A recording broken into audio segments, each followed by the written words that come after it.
The reality is, affiliate marketing is a perfect commodity business. How many people don't believe that? Okay? Why is it a commodity business? We have one person, one bold person who is willing to raise his hand. The fact is that if, by the very definition of affiliate marketing, everyone's selling the same thing at the same price, with the same collateral and the same product photos, and probably the same shopping cart and the same back end and fulfillment service. Which leads to the question, how are you going to differentiate? Thank you very much. Okay. So there are two classic ways that you hear about differentiating. And these are both themes that are at this conference too, one of which is through SEO. That's the placement one. This is, how many people have heard the whole thing about shopping malls where it's all location, location, location? This is the digital version of that. And it is true that if you are the #1 match on Google for your keyword, you will get more traffic than if you're the number 647,902. However, the question is that a cost-efficient way to be successful, particularly if you're in something like, say, bridal wedding favors, or shoes, or jewelry, or any number of things that are fairly high ticket and high percentage of affiliate payout, but are extremely competitive. The one I always like is with mortgages, where it's like, oh, I could get into mortgages, it's a good business, good time to do refinancing. It's an unbelievably competitive space. And if you think you can come out of nowhere and not spend a ton of money and effort and still end up in that first half dozen pages even, then I think you're very optimistic. Now you can pay for placement here, but that can be a very expensive game. How many people actually pay to have ads to drive people to their site to make affiliate sales? Okay? Do you find that can be a painful way to make money and that there's a fair exposure? Yeah, okay, there you go. All right, and I know people that when they're fine-tuning that algorithm, they end up losing a lot of money. And then you get into you say, well, what if we just take the whole website out of the equation and we just have ads that lead as affiliate links to other people's sites like eBay? And now that's called arbitrage. And now you're even more difficult space and you have more risk. Because if you're doing arbitrage, you're buying those ads before you know if the people are going to convert and before you actually see the payment. So the people I know that do arbitrage seriously, and at least one of them's here speaking, have a float of anywhere from 50 to 100,000 a month in ad costs. So if the entire internet shut down this afternoon and never came back, this guy would be in serious trouble. He really needs things to continue to go. So I will suggest that trying to win this affiliate commodity game through placement on a search engine is a fairly difficult and expensive solution. So the other possibility is maybe it's about what your store looks like. And I've heard a lot of people talk about this. I've heard that if you redesign your site, if you have a better user experience, all the whole like Jacob Nielsen and all this, the whole usability thing. And I think they're important. I think that I certainly prefer shopping at a site where things make sense and you add something to your shopping cart and it's still there on the next page. That's pretty helpful. And even better is I add something to my shopping cart and then I go back from another computer and it's still in the shopping cart. That's really nice. So while you're on the road, you're accumulating things that you want to get, and when you get home, you actually go off your main computer and you actually do the transaction. But the question is, does design actually help sales? And I asked a bunch of people at different research firms, and their response, for example, Jeremiah Ouyang over at Forrester, who's a friend, I said, Jeremiah, tell me, do you have any data in these like reams of data? They sell like $10,000 reports on very specific aspects of electronic commerce. I said, do you have any data that shows definitively that redesigning your site or improving the appearance of your site generates more sales? And he came back the next day and he said, I can't find anything like that. So it doesn't mean that's not there, but I will suggest to you that it becomes really difficult for this to be your differentiator. Again, this is a commodity space. You go into somewhere like Walmart, and Walmart's not spending a ton of money making a gorgeous looking store. They're just saying, hey, it's cheap. That's their whole slogan. Hey, it's cheap. Now, they might not think that's their slogan, but everyone that goes into Walmart is going there because it's cheaper than its competitors. That's because everything they sell is, in essence, a commodity. A can of Campbell's tomato soup is a commodity, right? You can buy that at any supermarket. You can buy it at the corner gas station. You know, you can go to Costco. You can go to Fry's Electronics if you happen to be, you know, where they are around. And it's the same can of soup off the same assembly line with the same label and the same packaging and different price. And so one of the ways you see that fall out is you see all of these price comparison engines, which are sort of like the last nail in the coffin of whether this is a commodity or not. When you can have a price comparison engine, then what does that say? It says everything's about price. So now you have a challenge because you're in a commodity space and it's not obvious how to differentiate, and you can't do something like make it less expensive. How many people in this room would say, I'll take half my regular affiliate commission and just have lower prices on my site? How many people have ever tried that? It's not even set up to do that. I can't go to Amazon and say, I want to be in your associates program, but I want to have it where the like 0.09% you would pay me, for those of you that are in their program. Instead, I want you just to subtract that from the price. So I can say guaranteed lowest prices on any product from Amazon. I don't want to make any money. Or maybe I'm going to make money off of ads around these purchase price items. Or maybe I'll do upsells, or maybe I'll do follow-through sales. And the things on the website aren't going to give me an affiliate commission, but the back-end stuff I send people to will. They'd say, we're not really set up for that kind of thing. So now that's the third thing we could differentiate by is price, and we can't. So this leads to the question, how do you differentiate from the other affiliates that are selling the same products at the same price? That's what I want to talk about. As the flower suggests, how do you differentiate? So I want to just take a tiny sidetrack about why people decide to buy something. Because I think that what I want to do is really dig into the psychology of buying and then use that to propel us into social media. And you know, this actually is from Psychology Today, great place to go find all these random information. But it's all these different sequences, and they point out that when the price bottoms, and you know, it sort of correlates with despondency, and that's when you should never buy things. But they also suggest that you should never buy things at the top of the loop. So when the iPhone came out and people were lining up overnight, Apple could have said, oh, we made a mistake on pricing. We're going to charge you $200 more per phone. And I bet 90% of the people in line would say, oh, okay. They're at that euphoria stage. They're not thinking clearly. And they're just like, I want it. I don't care. That's not a good place to be. So what you want to do is you want to think about where would my customer be and how do I motivate my customer? This is a really sort of core marketing. And I want to quote Brian Eisenberg from ClickZ News because I think this is interesting too. People rationalize buying decisions based on facts, but they make buying decisions based on feelings. Anyone disagree with that? Okay, cool. Because one of the things that's true is that influential sites can charge more. How many people know what price elasticity is? It's sort of the ability in your market for you to mess with pricing without having a bad effect. And you know, one of the things that's true is if people are buying based on emotion, you can say, I'm going to just throw away this whole cost, demand, pricing chart. This is a very classic thing, is that the more demand there is, the more you can charge for it.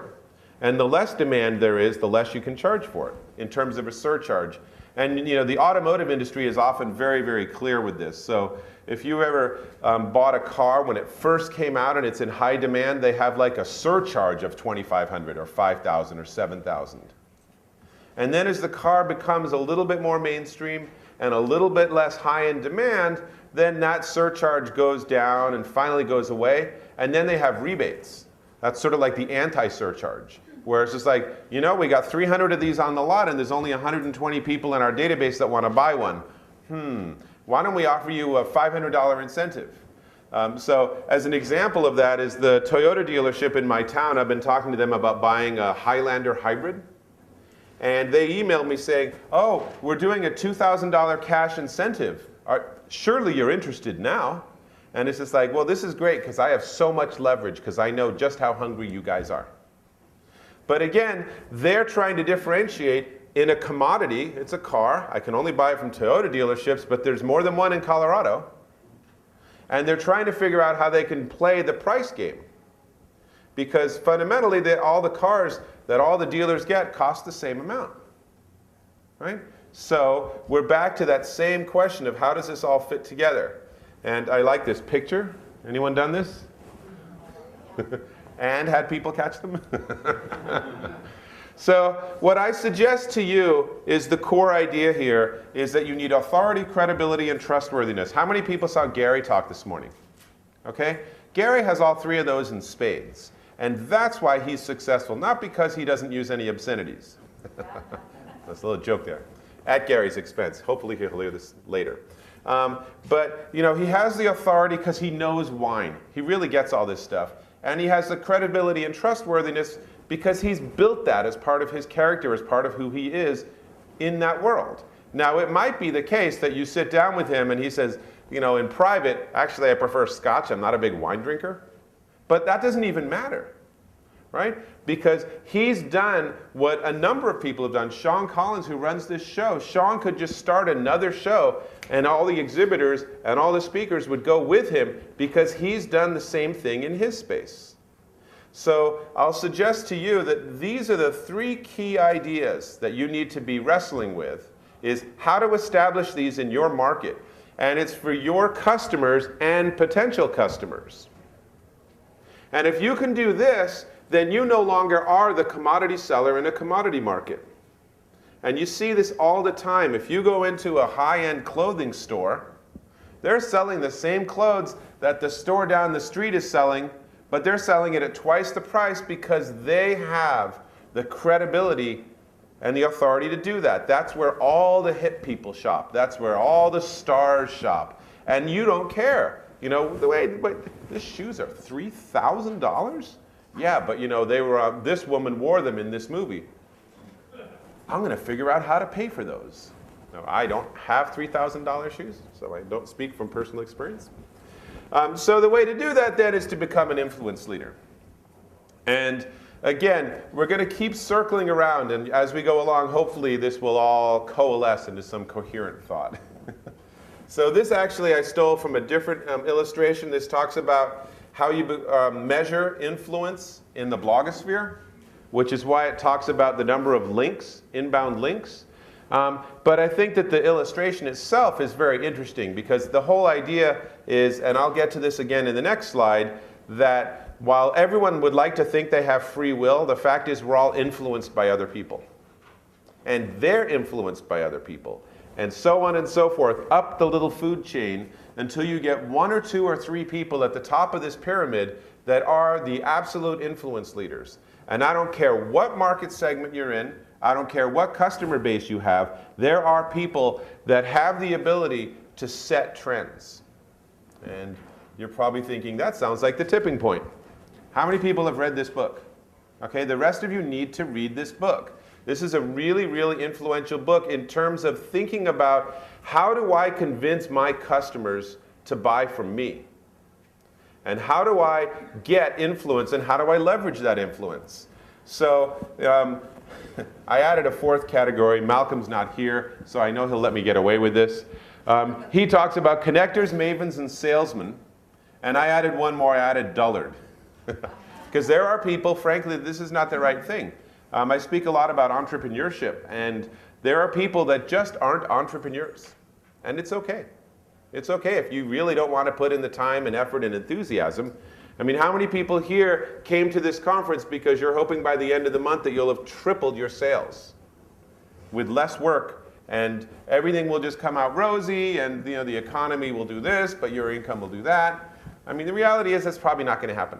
The reality is that you have to work at it. Fair? So this is something where I think a lot of conference speakers in particular could do a disservice, where they'll say, oh, well, if you use my system or followed my formula, then you'll find really quick, good, positive results. And there really aren't that much in the way of quick, good, positive results. A lot of this is just toil. And that's okay, because as you're doing that, if you're doing it the right way, you are building up influence and visibility in your market.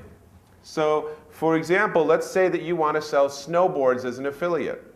So one way you can do that is you can go and say, I'll set up a Yahoo store. And I'll have all the products, and I'll have little pretty pictures, and maybe I'll do some videos, and that's it. Do you think that's going to be successful? I don't, because that's what everyone else is doing. Instead, you say, you know what I'm going to do is I'm going to do a site that reviews snowboards, snowboard areas in different ski resorts. And I'm going to start with the state I live in. And I'm going to do some videos, and I'm going to interview other snowboarders, and whenever there's a snowboarding event, I'm going to be there with like stickers or cards or bumper stickers, and I'm going to generally push all this. And even if I don't make any more sales, and even if I put in all the effort, at least people will start to know who I am. At least people will start to say, oh, if you're into snowboarding, you should go to snowboardreviews.com. And then you say, okay, well then how do you tie that in to selling stuff, right? Because bloggers, podcasts, you're not supposed to be selling stuff. You're just supposed to be doing things for the greater public good. So you can do it, for example, as a separate store that sponsors the blog. And when you write about specific products, you might say, as available in our store, and that's a link. Right? And you can do all the things the big companies do by having discounts. And you can have coupons, and you can have things like, if you buy a snowboard this week during the X Games, we'll throw in a free CD of the music from the X Games. Right? So now, for a $70 affiliate commission off an expensive board, you're paying $3 to get a CD to put in there. And you're differentiating, and most importantly, all the effort you're putting in is helping you be an influence leader in your market segment. Does that make sense? And again, a lot of this, I'm not talking about stuff that you can start doing tonight and you'll start seeing results tomorrow. So what is social media? I won't quote Gary, but I will suggest to you one of the interesting trends that we're seeing is that social media is just about every site we find now. There's even a social media site for this conference. Right? How many of you went on to the Affiliate Summit Social Network Connector doohickey thing? Right? It's like there aren't enough social networks, we need more. Well, apparently so. And Flickr, I uploaded some pictures. I was at the Consumer Electronics Show, and I uploaded a bunch of pictures, and all of a sudden these people are friending me on Flickr. It's like, I wasn't entirely aware that Flickr had a social network. And so then I'm twittering about the photos, and people are responding in my friend feed, which I'm getting via email. And it's just like, no wonder people get confused about all this stuff. It's very complicated. But at its most core, it's basically a place where people can follow you and give you the ability to influence them. Fair? I will say in general, I look at all of these as separate universes in the large galaxy of the internet. So that, for example, people that are on YouTube, if that's one of your core constituencies, you need to be on YouTube too. If people are all into MySpace, you need to be on MySpace, even if you hate it, even if you say, God, my eyes literally like bug out every time I go to MySpace because everything's so ugly. If your customers are there, you need to be there. Because what happens is in a lot of these worlds, people don't leave that universe. So if someone's on Facebook and they want to find a house painter or they want to buy a snowboard, they're going to search Facebook for that. They're not going to leave and go to Google. They're not going to go to something like Shopzilla or Yahoo stores. They want to find it in the universe that they're currently in. And I think that's a really important concept. And what makes this all interesting is that in the last couple of years, we've seen a lot of crossover too. So now people, when they update their Facebook status, it goes out as a tweet in Twitter. So you're sort of seeing, it's almost like these, and I read a lot of science fiction as a kid, like these little hyper connections between the universes that make it a little less, cut and dry that, oh, well, I have this, I represent myself this way on Facebook and differently there. And so that also means that you have to have some level of consistency about how you convey your message and your expertise, hopefully, in all of these environments, because they do bleed over and they do cross-connect in ways that you might not realize. So this is what we're saying, and I'm going to just keep reiterating these points. Socialize where your customers are. You are here. See, there's that whole universe, galaxy thing. And that's the secret. That is one of the core secrets of gaining influence, is to hang out where your customers hang out. And it's amazing to me how many businesses don't think that way. How many people have an online store where they sell something that they couldn't care less about, but it's profitable? That is not a really good strategy for a business, because then you're playing that whole commodity game.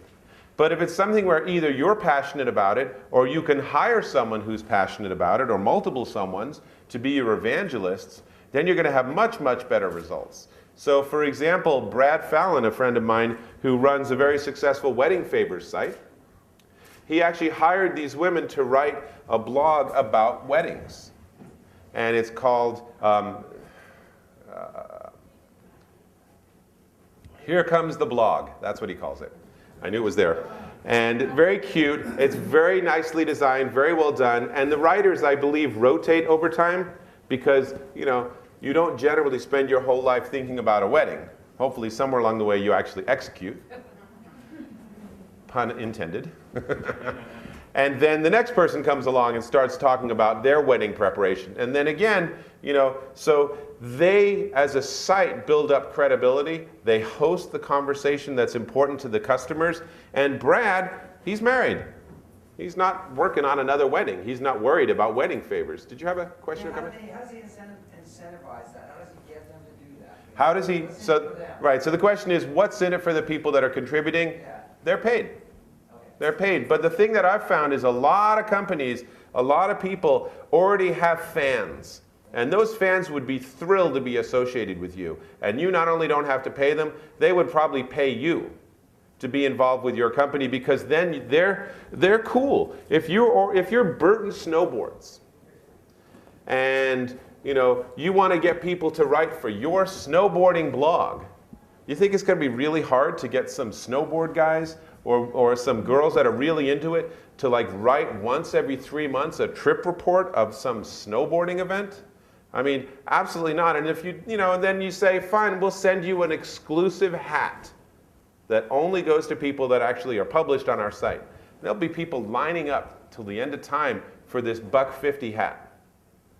So I think incentivizing people is not the challenge. So then, of course, you have to figure out, where are your customers online? And this is a classic thing that I hear from a lot of people. And I wanted to emphasize the word potential here, because you don't need to identify your customer base, because you already know who your customers are. The question is, who are the people that aren't yet your customers but could be? These are the people that maybe did a search on Google and they saw you along with a bunch of other people, but they clicked on someone else. And then they bought. So how do you find those people? And there's a lot of psychographic and demographic information. One of the ways you can do this is you can survey the people that come to your site, which is at least a good step in the right direction. And you can ask them things. Generally, I would say on a survey, ask one question every 2 weeks. Just ask, male, female. That's it. And then just start collecting, and over time you can aggregate a fairly accurate picture of your audience, even though you haven't gone through this tedious 27-question survey. How many people have gone to surveys where there's so many questions they just walk away? Right? I mean, I do this all the time. It's like, oh, REI wants to know a little bit more about me? Okay, tell me about, whoa. I'm way busy for this. But if they just said, we'll just collect all that data over time in slices, and then we'll put it all back together, they could get a lot more data from a much wider audience.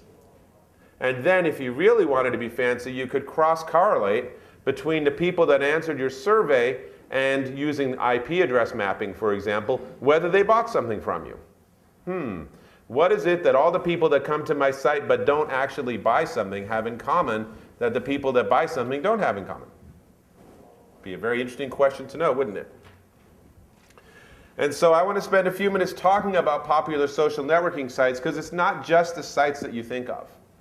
And this slide shows Facebook, WordPress, Windows Live, which I'm sure when Windows 7 comes out will become yet another jump. Blogger, which is owned by Google, and MySpace. And as you can see, surprisingly, Blogger actually has the most unique visitors. That's not a social network. When you think about social networks, you think of MySpace and Facebook and such. Blogger is a social network. And then the number 2 is Facebook. Okay, that makes sense. Facebook actually just broke 150 million registered users. Is there anyone in this room that isn't on Facebook? Because you are missing a significant chunk of just about any community you can imagine.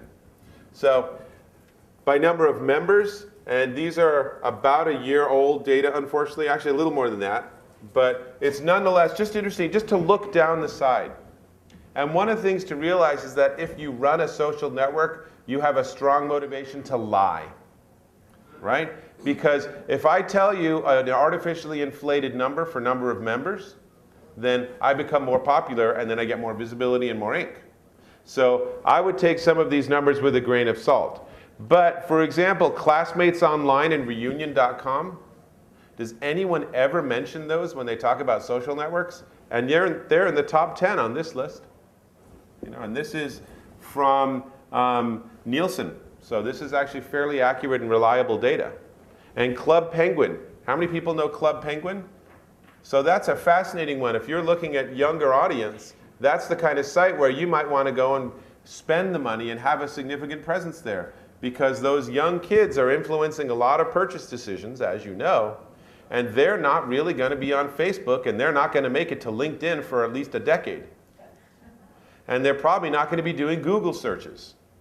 But if you could host a game on Club Penguin, you might be surprised how strong that can be for your brand. And up and coming, well, anyone in this room not on Twitter? Okay, so everyone on Twitter, I'm Dave Taylor, so feel free.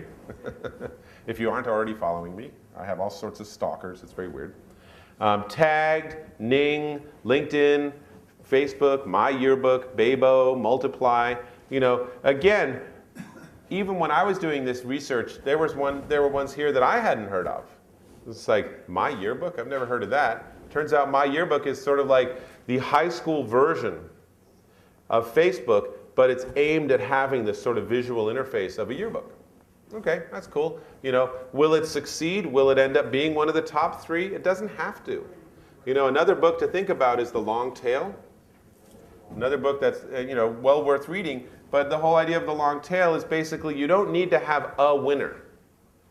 You just need to be willing to accept that there's a lot of space in any given market and that it might go as a smaller tail, but there might be a lot of gold in that tail. You know, if you only sell car parts for DeLoreans, which is a discontinued car and has been for a very long time, there might not be tens of thousands of customers and you're not going to double your sales every year, but that might be a very, very healthy space to be in. And further, you have scarcity working for you. So it's also the case that you can probably charge whatever you want. Because if someone has a DeLorean and they need to get a new manifold, then they don't have a lot of choices on where to go and get it. So I wanted to go through these slides really quickly because I just thought these were really interesting. This shows you by color what countries use some of these different social media sites. So here's Digg, and Digg's primarily North America. I don't think that's a big surprise. Flickr is more international, less Canadian than American. And there's a, look at the big jump there in India and Malaysia, the whole Pacific Rim. And then Indian Pad, as you would expect. But you know, what's interesting is that it's not just India. How many people have heard of Indian Pad? It's one of the most popular social sites in India. Well, if that's part of your audience, then that might be something you should have already known about. LiveJournal, who would have thought? LiveJournal, of all sites, is the one that's most popular in the Soviet countries. Orkut, which is the social network that Google came out with, that they were hoping would be a competitor to MySpace and Facebook and everything. Turns out that it really took off in South America. And much to my surprise, it's also apparently taken off in India. I didn't even know that until I saw this slide. So we're on a journey of discovery together is what I'm saying. YouTube. Is that the demographic you would expect for YouTube? That there are more people in South America using it than in North America? Okay. It is. Facebook, more Canadian than US? Actually, I think they use Facebook, eh? And then, you can dig down further. And what I'm suggesting here is that once you start doing the research, you should be able to figure out and start surveying your customers and your visitors. You need to start being able to figure out what worlds they inhabit. And why is all that important? Why would it be important to know demographics? So you can actually start to target them with your social media interactive efforts. I'm not talking about buying ads on Facebook, although that is something you could try and that could be viable. I'm talking about deciding, should I be on Facebook or Orkut, or should I just have a huge Flickr stream? So an example is a professional photographer. Are they going to get better results having all their effort focused on a Facebook profile with a lot of pictures, or having a Flickr stream that's very well tagged, that represents a lot of their work and their body of work?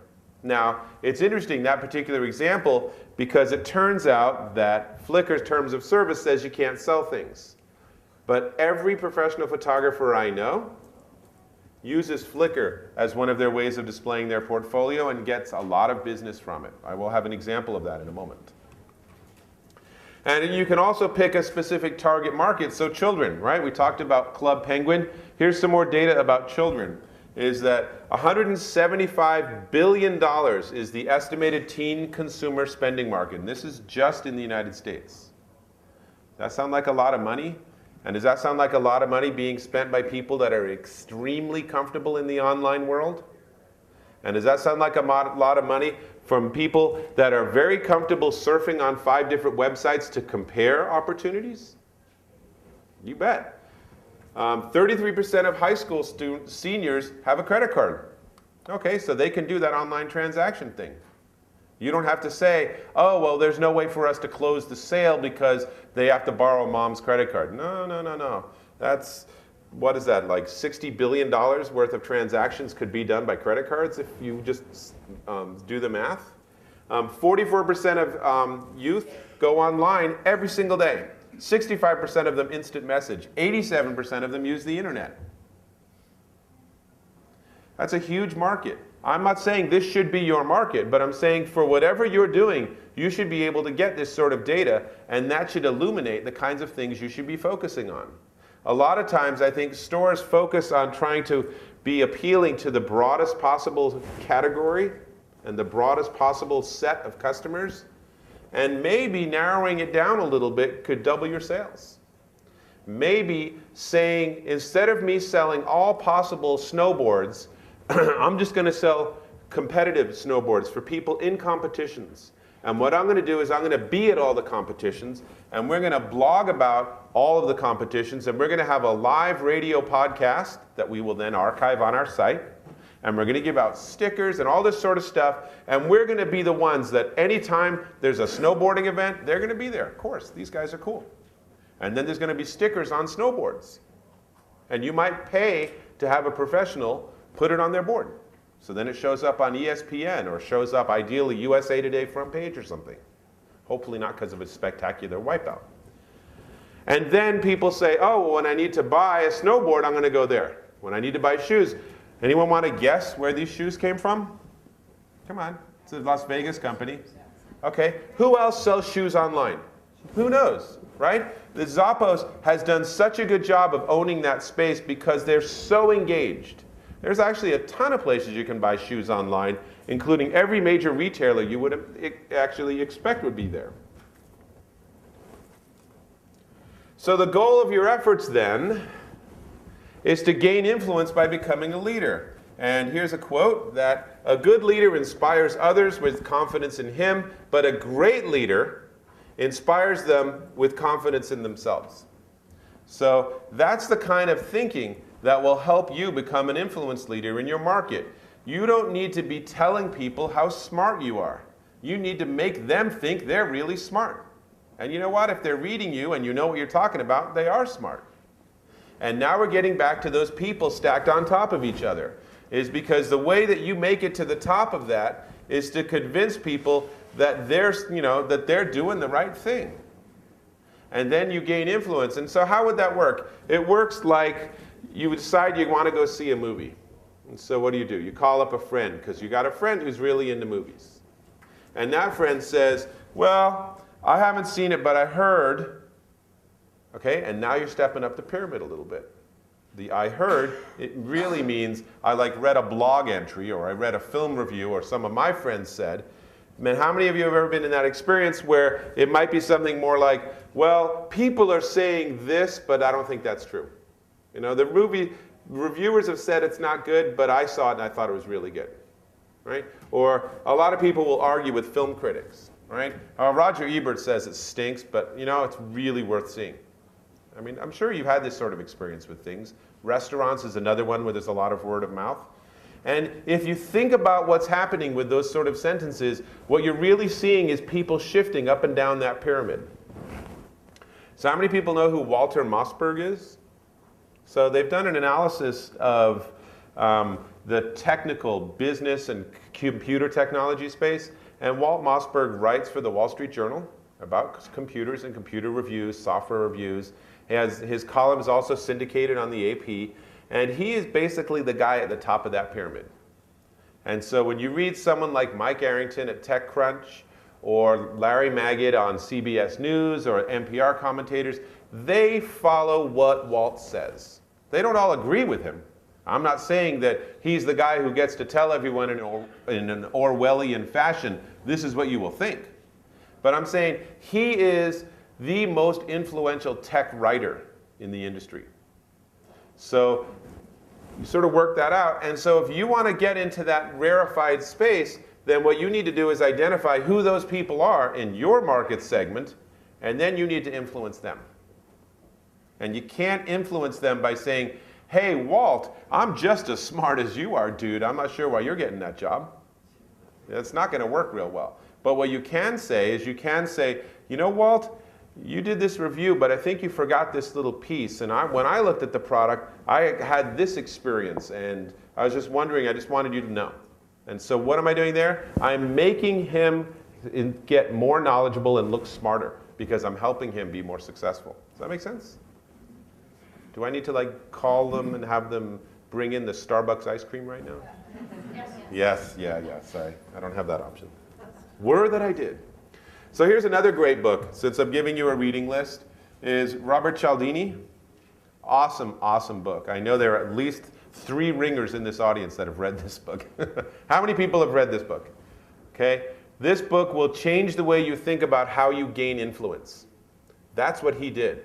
He's a professor at Stanford, and he just looked at, from a scientific perspective, what is influence? How do you gain influence? Are there particular characteristics? Are there types of things you can do that are more likely to give you influence than others? And he has these 6 basic ones. And social proof, I'll just pick one randomly. Social proof, right? 4 out of 5 dentists recommend. What is that? It's social. I don't care what the product is. But thank you, though, Jen. That was good. Oh, Gail, you said it? Oh, Gail. But the point is that's social proof. It's like, if all these other people like it, you've got to like it too, right? So it's interesting who does and doesn't use this. So Cirque du Soleil, they, on an average year, perform to 10 million people in their audience.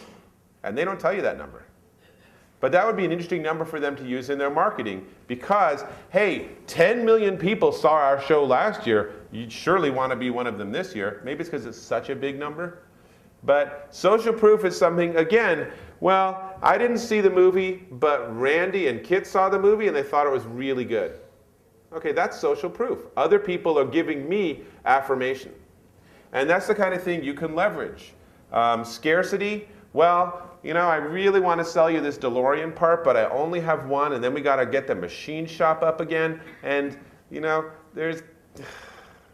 I can sell it to you, but I'm going to have a little surcharge because I got to retool. If you don't want it, I totally understand, and everything's totally fine. Well, it's scarcity, you know. Buy it before while you can. Amazon plays with that where they'll say only 2 in stock. How many of you have ever seen something like that? And then you order it and it turns out it's already out of stock. That's a whole nother thing. I had a slide about how Amazon games you, but I took it out. So what can you accomplish if you get into social media? And this is the yawning kitty slide. It looks kind of ominous, but it was cute on my computer screen. So in the social media space, I think it's a continuum all the way from the extraordinarily lame and unsuccessful, things like distributing press releases, and this, like Twitter is a test bed for all of this. So one of the things you see on Twitter is you can follow people, and all they do is say, read this blog entry, or check out what we're selling today, right? Really not very interesting. There are companies where their newsletter is just an ad. And a company that I talk about, and I love the company, I love their products, I've spent thousands and thousands of dollars on their products, they absolutely don't get this whole idea, is Nikon. I'm on the Nikon photographers mailing list run by Nikon. Now you think of that and you say, okay, Nikon, world-class photographic gear, the best photographers in the world use their stuff. Surely they could do little interviews and little how-tos, and that should be a cool newsletter to get. And it could have before and after photos and how people compose things and how to do cropping and all this sort of stuff. You know what Nikon sends me every 2 months? A one-page ad, doesn't even have a coupon, a one-page ad for some promo they're running for 5% off lenses. And it's like, guys, you could sell me so much more. I want to buy your product. But you need to tell me a story. You need to make me understand why it's interesting. Don't just say, here, we're a commodity. Here's the price, but now we're minus 20 bucks. And then you could do something that's boring but useful is customer service. A lot of companies do that. Starbucks, for example. Starbucks is on Twitter. So if you Twitter and something about an experience at Starbucks, people in corporate read that. There's a number of companies doing that. And again, I'll get into that in a second.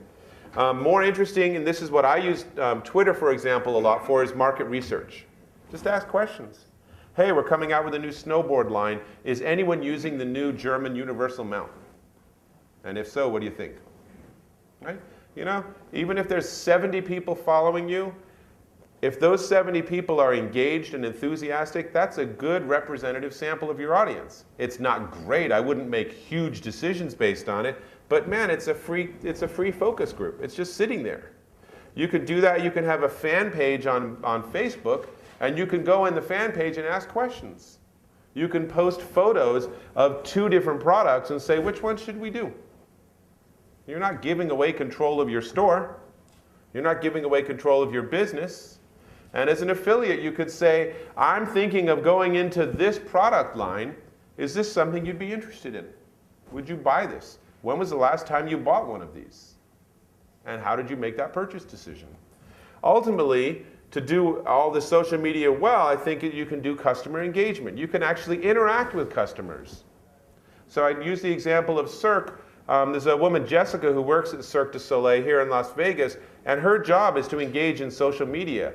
And when I was in Las Vegas last time, in October of last year, I Twittered that I really wanted to see a show at Cirque du Soleil.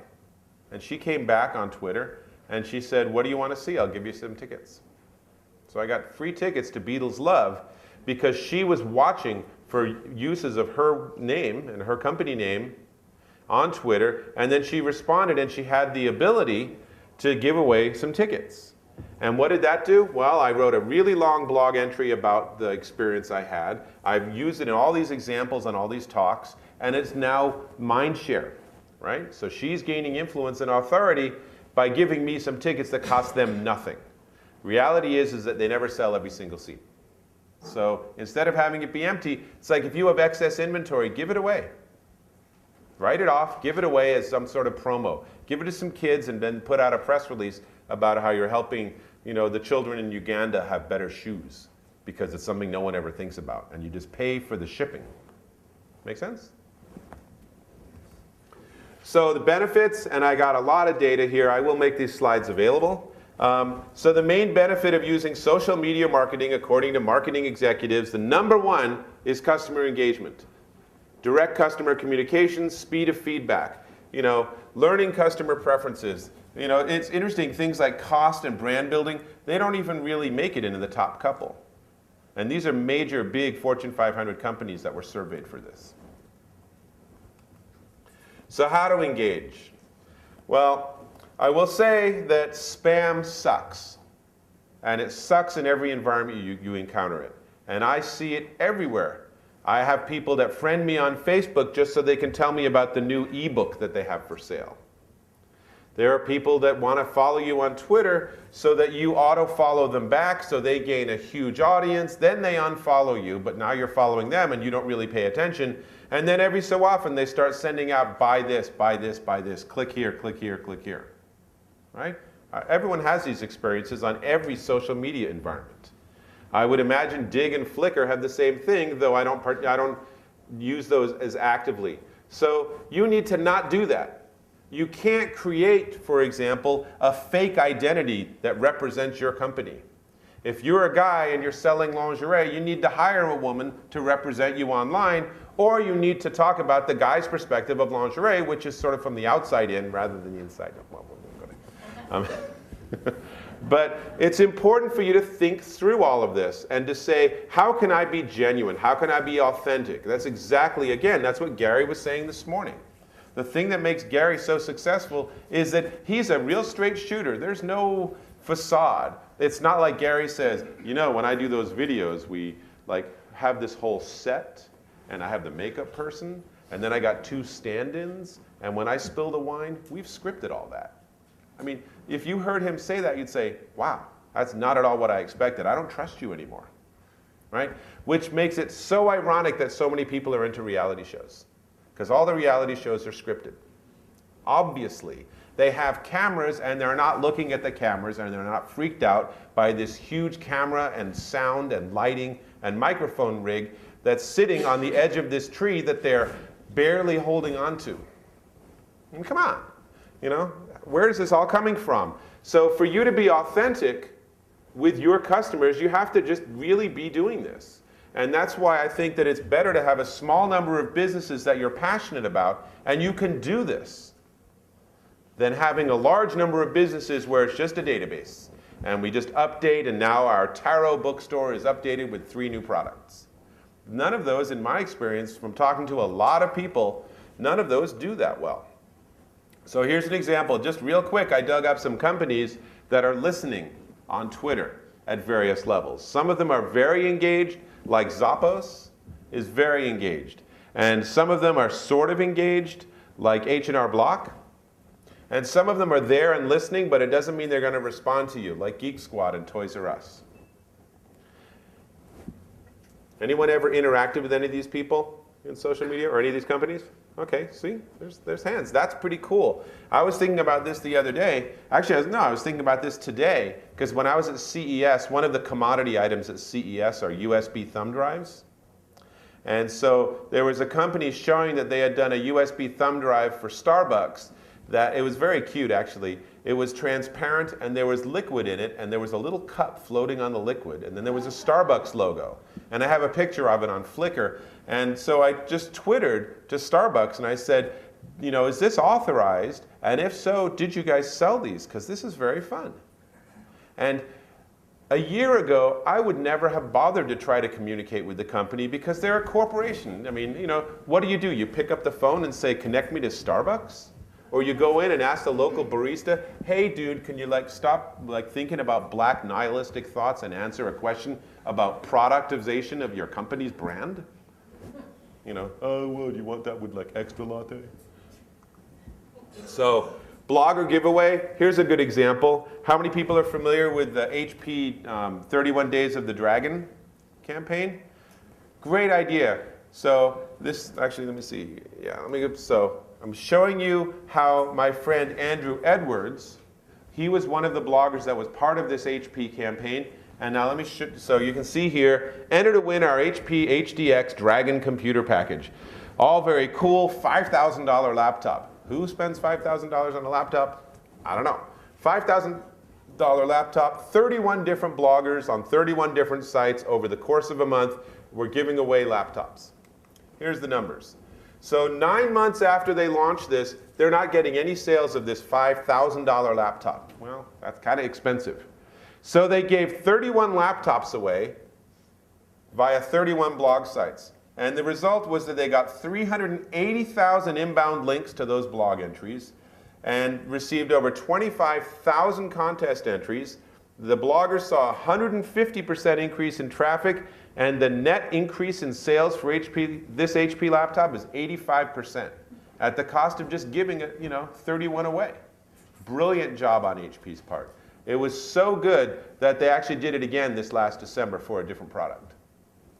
And this is, again, ways of using social media to gain visibility. Now, as an affiliate, you might say, well, I can't give anything away. I'm an affiliate. Of course you can. You can go and buy the products you represent and give a couple away. Or even more likely, contact the company that you're an affiliate of and say, can we work something out? I want to run a promotion. I want to run a sweepstakes. I want to run a contest. And a lot of those companies, a lot of affiliate merchants will say, what a cool idea. Okay, let me send you some stuff. And they might send you seconds. They might send you things customers have returned. That's okay, as long as you're clear about it.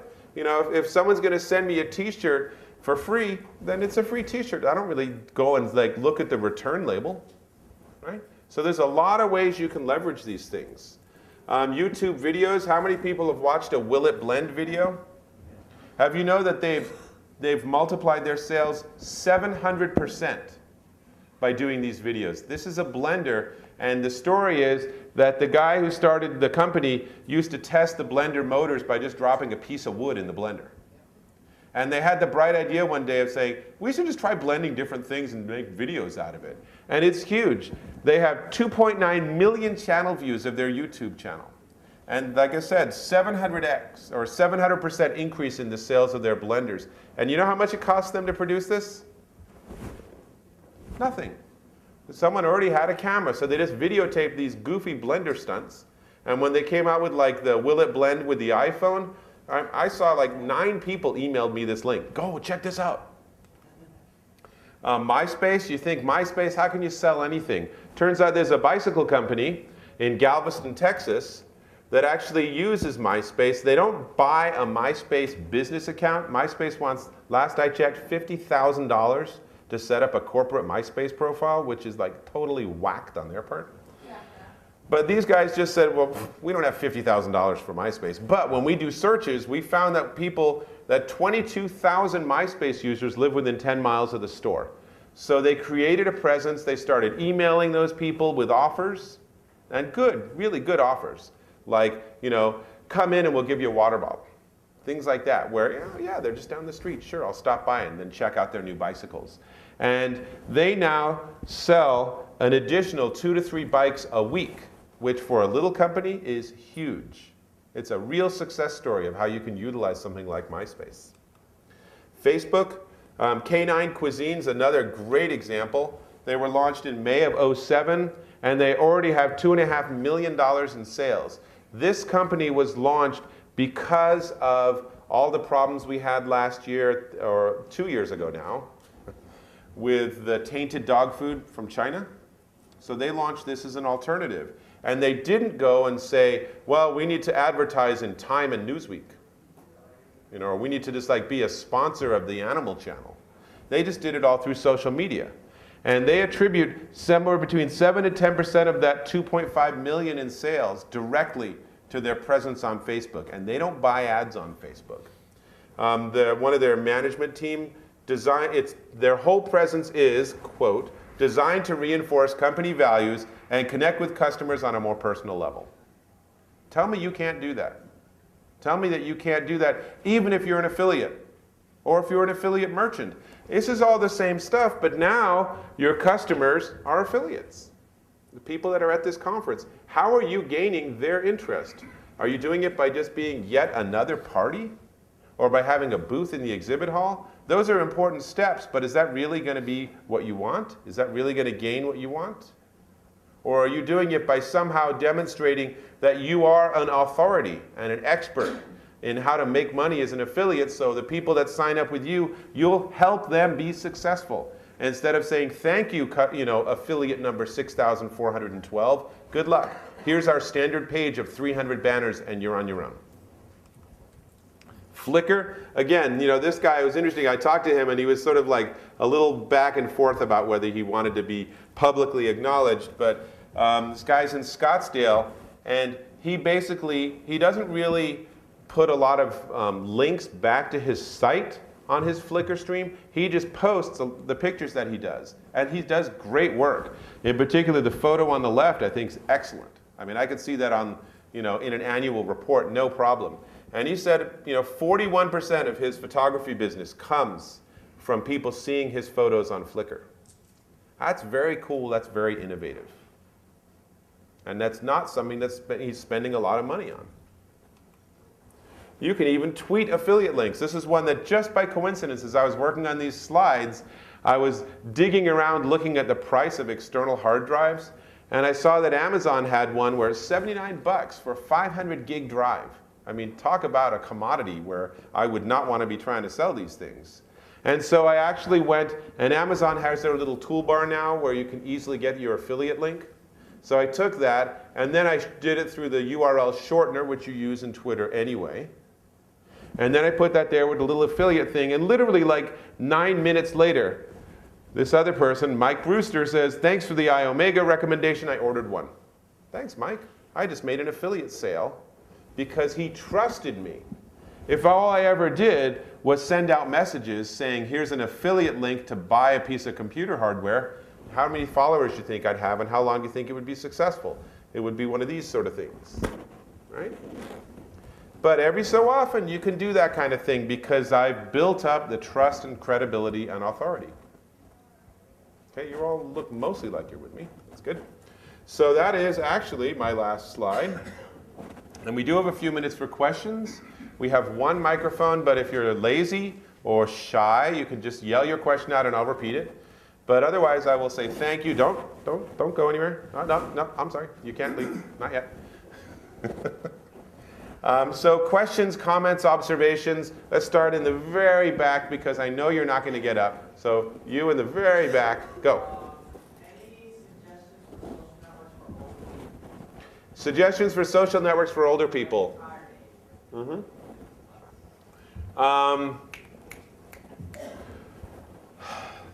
There are a couple of really big social networks for the silver set.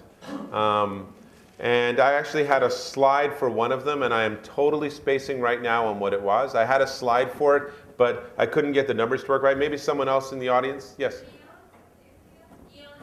Eons, thank you. So Eons, EONS.com is indeed that very site. And what I just did was one of the reasons you should be involved in social networks, right? Because I didn't know an answer, and I threw it back, and it came back with an answer. That's what we just did here in person. You could do on Twitter and on Facebook and on LinkedIn and on whatever social networks you're involved in if you participate. If I just walked up here not having given a talk and I just said, hey, does anyone know of a social network for old people? You probably wouldn't have answered. But we're engaged. We're having a conversation. And that's a key concept here is that if you're going to use a social network of any sort, be a participant. So another question, comment, observation. Yes? Specifically for small businesses. Social network for small businesses, they're all social networks for small businesses. They're everywhere. Seriously. 150 million people are on Facebook. Do you think that that doesn't represent a ton of small businesses? Go and do it, reverse engineer the thing. Do you have existing customers? Survey them. Ask them what sites they use. Say, we've just created a presence on Facebook and we'd love to connect with you so we can give you helpful money-saving tips to help your business run more successfully. And that's all you do. You don't sell stuff. You just give them helpful tips. Can you please connect to us? And, footnote, if you're not on Facebook, tell us what you use and what you'd prefer, right? Even if only 3% of your 700 people on your list respond, that's still great data. And they'll tell you things that you might not have thought of. And again, notice I emphasize don't just sell them stuff or don't sell them stuff at all. A lot of times the companies that are most successful are the ones that give away and then hope that they'll come back. And so one of my personal philosophies of life is to always give more than you expect to receive. And that I think holds true with successful businesses too. If you have something really cool, you need to give it to people. It needs to get out there. You might need to send free samples to people knowing that most of them will never care and they might not even open the package, and some of them will then take your free sample and sell it on eBay. Oh well, it's a write-off. It's just a marketing expense. But that one person, you know, Cirque du Soleil giving tickets to various people, that one person's going to just keep talking about them, and they're going to sell 500 tickets over 3 years by giving away that ticket, which is going to more than compensate for the other 200 tickets they've given away that didn't result in anything other than someone seeing a good show. You had a question? Yeah, the Twitter. I signed up for Twitter and I'm on there, but I still don't get it. I don't get exactly how you build or do or some of the stuff on there is so anyway. Can you explain that a little bit? Yeah. How I learned how to do Twitter better? So the question is, how do you use Twitter effectively? Yes. Fair? I heard it. I try to paraphrase, just to Thank you. clarity.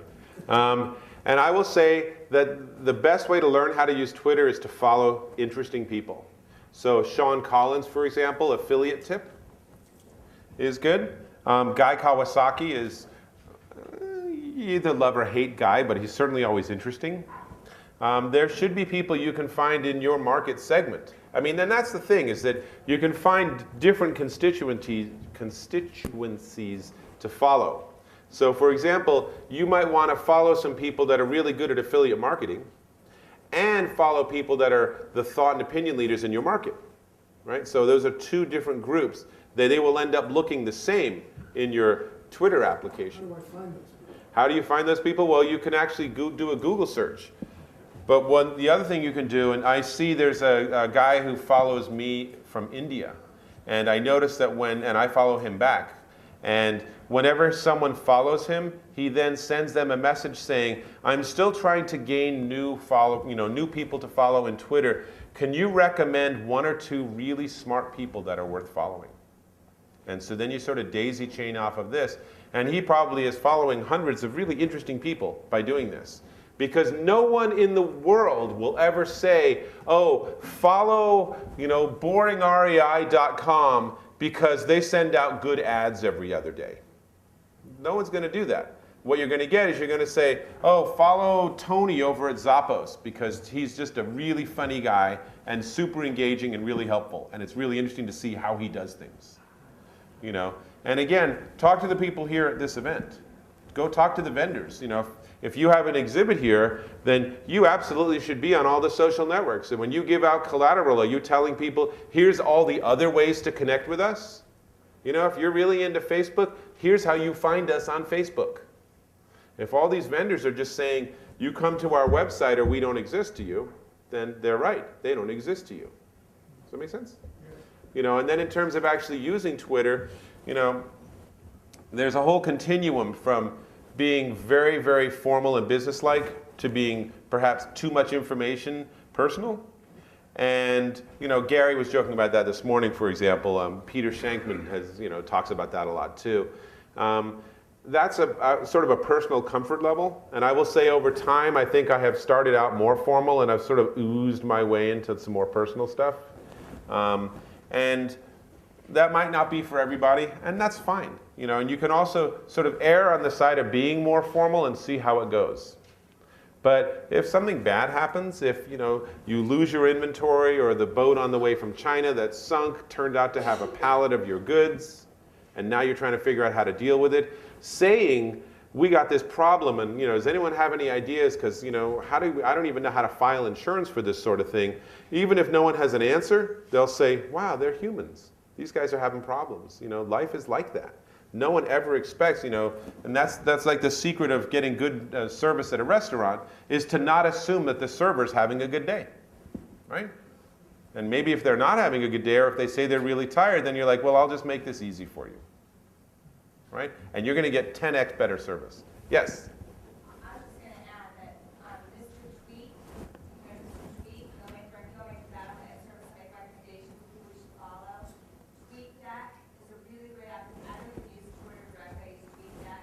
It's a very good way to look at all the people on there who talk about. Okay, hold on. So she's recommending Mr. Tweet, who I've never heard of, but it sounds like it's like some 40s cereal. Yes, it's Mr. Tweet and the Adventures. And TweetDeck, you're right, there's a ton of applications that are out there. And you know, what I find really valuable is you can, and thank you, search.twitter.com. Go there and search for the keywords that are relevant to your customers. And then you'll find, sorry? TweetDeck will let you do what? Yeah, TweetDeck does all that too, sure. But TweetDeck, you have to download an app. I'm saying you can just go to a web page and try things. So search for the keywords that are relevant to your audience and then see who's talking about it in an interesting fashion and follow them.